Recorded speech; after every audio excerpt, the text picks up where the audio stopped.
अगर आपने कहानी का पिछला भाग नहीं सुना तो आप चैनल पर जाकर के सुन सकते हैं। तभी पीछे से निधि आ गई। अक्षत वहां से चला गया तो मीरा ने गुस्से से बुदबुदाते हुए कहा, सड्डू। कौन? निधि ने कहा, तुम्हारा ये भाई। और कौन? ये क्या हमेशा ऐसे ही बात करते हैं? मीरा ने खींचते हुए कहा, उसका कुछ कह नहीं सकते।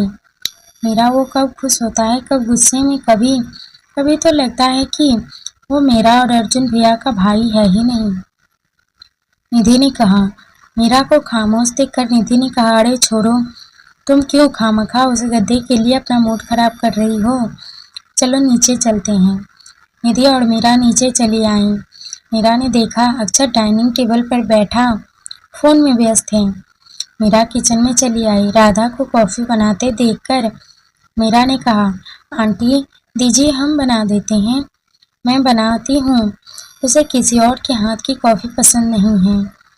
राधा ने प्यार से कहा, आप बताइए, हम वैसे ही बना देंगे। मीरा ने कहा तो राधा ने कप उसे थमा दिया। मीरा राधा से बात करते हुए कॉफ़ी बनाने लगी। कॉफ़ी तैयार हुई तो राधा ने कहा, आंसू बाहर ही है, तुम उसे दे आओगी प्लीज? हम कहकर मीरा बाहर चली आई। उसने कॉफ़ी का मग अक्षत के सामने रखा तो अक्षत ने कहा, ये किस लिए? अभी कुछ देर पहले आपने हमें अपना वक्त दिया तो उसके बदले में हमने आपकी कॉफ़ी बना दी।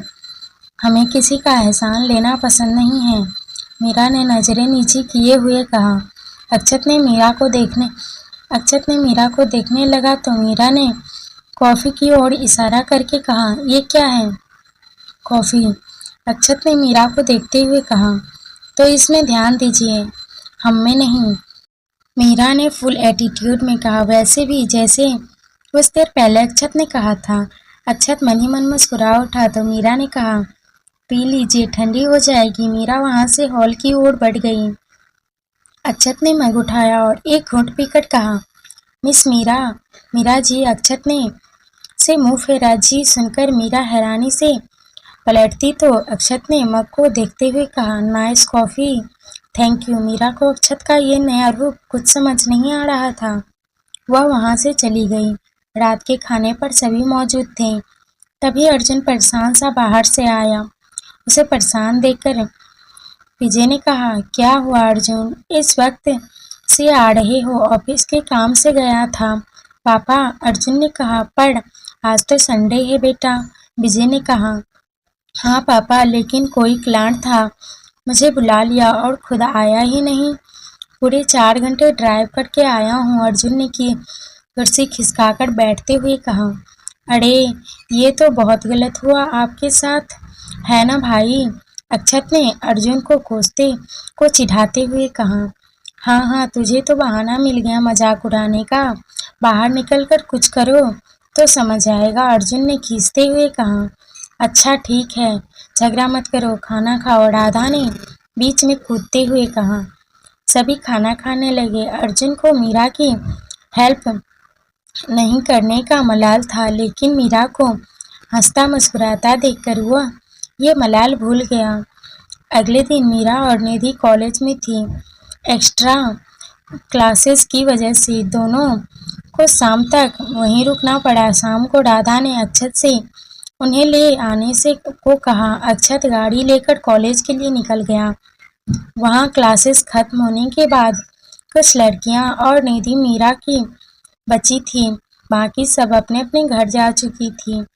धीरे धीरे वो भी जाने लगी। अब सिर्फ 5 लड़कियां बच गई थी, जिसमें निधि और मीरा भी थी।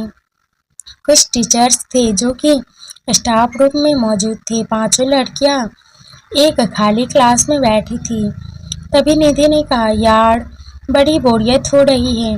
हाँ यार, सुबह से पढ़ पढ़ के थक चुके हैं, कोई एंटरटेनमेंट भी नहीं है यहाँ।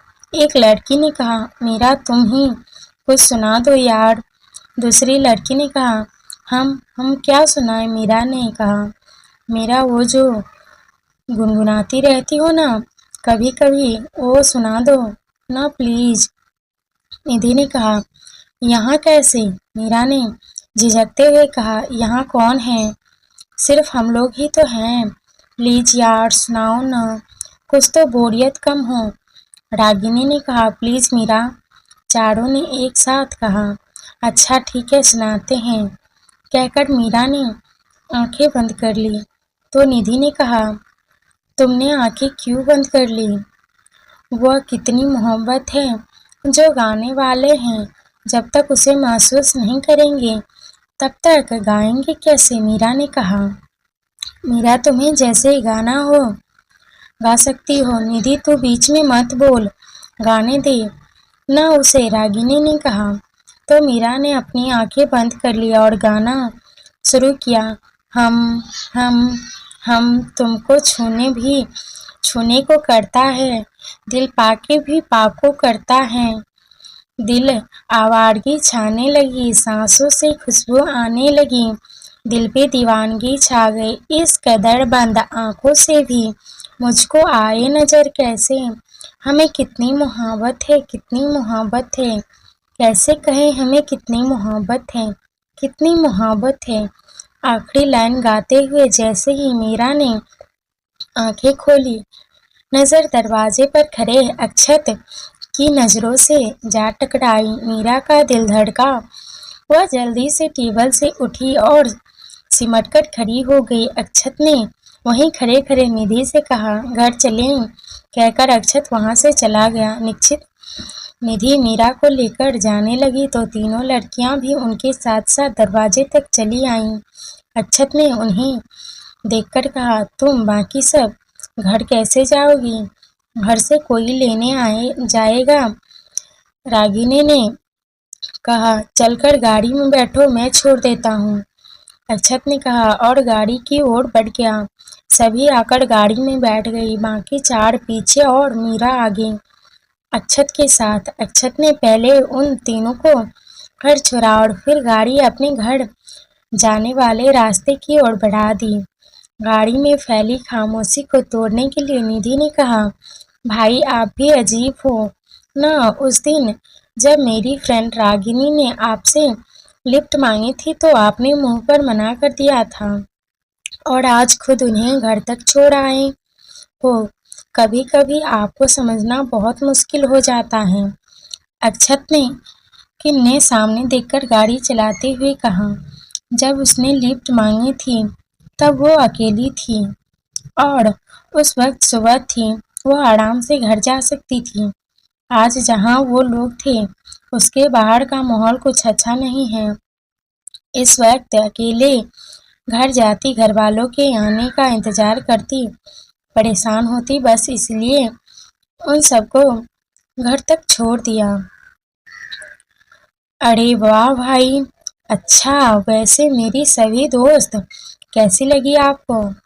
निधि ने कहा, बोरिंग और कुछ तो अकड़ भी है। कहते हुए अक्षत ने मीरा की ओर देखा और फिर सामने देखने लगा। निधि रास्ते भर कुछ न कुछ बोलती रही। अंधेरा होने लगा था। गाड़ी घर के पोर्च में आकर रुकी। जैसे ही घर के अक्षत ने ब्रेक लगाया, मीरा का सर आगे आया, सर डैशबोर्ड से टकराया। इससे पहले अक्षत ने अपना हाथ आगे कर दिया। अक्षत की छुअन मीरा को ठंड का एहसास करा रही थी। मीरा ने खुद को संभाला और नीचे उतर गई। तीनों अंदर आकर चले आए। फ्रेश होकर सबने खाना खाया। रात में सोते हुए मीरा के दिमाग में अक्षत की बातें ही घूम रही थी। उसे अक्षत कुछ समझ नहीं आ रहा था। एक पल में वह रूह सेल्फिश गुस्सैल दिखता तो अगले ही पल वह कुछ ऐसा करता कि बहुत ही मासूम बन जाता। अक्षत के बारे में सोचते सोचते आधी रात हो चली थी, पर मीरा किसी नतीजे पर नहीं पहुंच पाई। लेकिन आज अक्षत ने जो उन लड़कियों के लिए किया, उसके बारे में सोचकर मीरा के मन में अच्छा लगा। अक्षत को में कुछ तो खास था। सोचते हुए मीरा की आंखें लग गईं। अगली सुबह मीरा जल्दी ही उठ गई। उसने बगीचे में पौधे में पानी देने में रघु की मदद की, दादाजी के लिए चाय बनाई, दादी माँ के साथ मंदिर में पूजा की। इन सब से निपटकर जब किचन में राधा की मदद कर रही थी तभी विजय हाथ में शर्ट लेकर आई और कहा, राधा, मैंने कहा था ये शर्ट प्रेस करने को, तुम भूल गई। आज मीटिंग थी और उसमें ये सफ़ेद शर्ट पहनना बहुत ज़रूरी था। भूल गई भी, अभी कर देती हूँ। कहते हुए राधा ने इडली के घोल से सने हाथों को जैसे ही धोना चाहा, मीरा ने कहा, हम कर देते हैं अंकल, लाइए हमें दीजिए।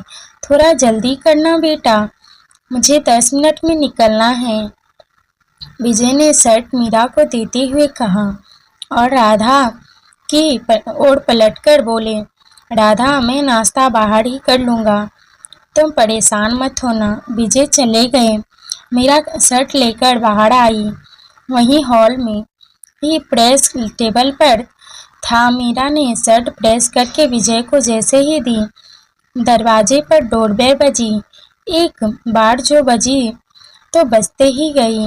मीरा दरवाजे की ओर बढ़ी। उसने दरवाजा खोला। सामने एक दुबली पतली लड़की खड़ी थी, जिसने बिना स्लीवलेस का टॉप और कटी फटी जीन्स पहनी थी। आंखों पर फैशन वाला चश्मा लगाया था। उसके एक हाथ में पर्स था, दूसरे में मोबाइल। पैरों में हील्स वाले सैंडल और कानों में बड़े बड़े गोल इयररिंग्स थे। लड़की ने चश्मा उतारा और मीरा को ऊपर से नीचे तक देखकर कहा, दरवाजा खोलने में इतना टाइम लगता है क्या? मीरा ने कोई जवाब नहीं दिया तो लड़की ने उसे साइड किया और अंदर चली आई। मीरा भी उसके पीछे पीछे अंदर आई। तब तक लड़की सीढ़ियों से होते हुए ऊपर चली गई। निधि ने आई तो मीरा ने कहा, ये कौन है? निधि ने लड़की को देखा और घूरते हुए कहा, वो अक्षत भैया की गर्लफ्रेंड है, मोनालिसा। मीरा ने जैसे ही सुना मोनालिसा अक्षत की गर्लफ्रेंड है तो उसे यकीन नहीं हुआ।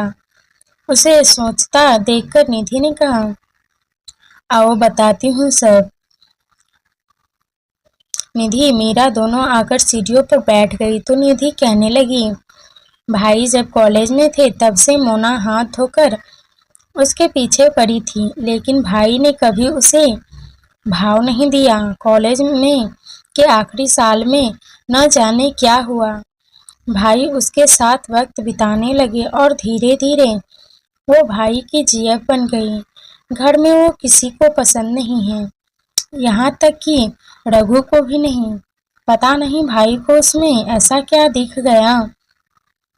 घर में सिर्फ मम्मा भी बस भाई की खुशी के लिए मोना को बात करती है, बाकी कोई उसके आसपास भी नहीं भटकता। ऐसा क्यों? मीरा ने कहा और पूछा, देखा नहीं तुमने उसको? कितनी अजीब है। तो ना कपड़े अच्छे पहने, ना ढंग का बात करने का। निधि ने मुंह बनाकर कहा।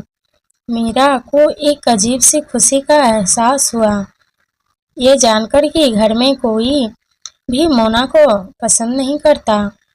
उसने निधि से कहा, अक्षत को तो कोई क्यों पसंद है? अक्षत भैया कहाँ नॉर्मल है, वो भी तो अजीब है ही है।